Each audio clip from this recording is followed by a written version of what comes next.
How is autism in toddlers diagnosed? DSM-5. Imagine trying to solve a puzzle where some pieces don't quite fit. That's what diagnosing autism in toddlers can feel like.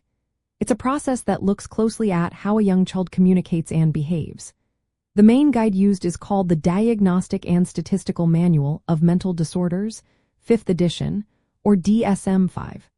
This manual helps doctors and specialists identify autism based on specific signs and patterns.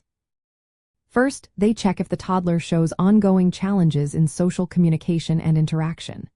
This means looking for things like limited eye contact, or maybe the child doesn't respond when someone calls their name.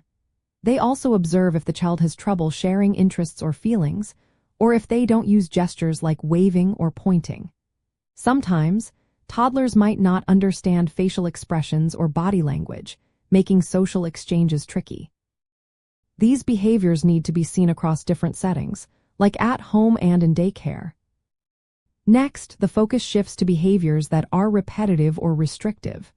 For example, a toddler might flap their hands, spin objects, or line up toys over and over. They might insist on routines and get upset if something changes unexpectedly. Some children develop very intense interests, like obsessively focusing on a specific toy or topic. Sensory sensitivities are also common, such as being overly bothered by loud noises or certain textures, or seeming indifferent to pain or temperature.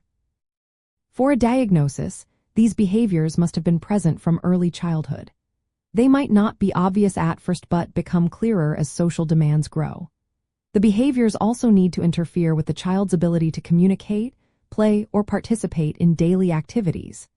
The process involves professionals watching the child, talking with parents or caregivers about their observations, and sometimes using special assessment tools designed for toddlers. These tools help tell autism apart from other developmental delays. Early diagnosis is very important because it opens the door to support and therapies that can help improve communication and social skills. Recognizing these signs early allows families to get help during critical developmental years.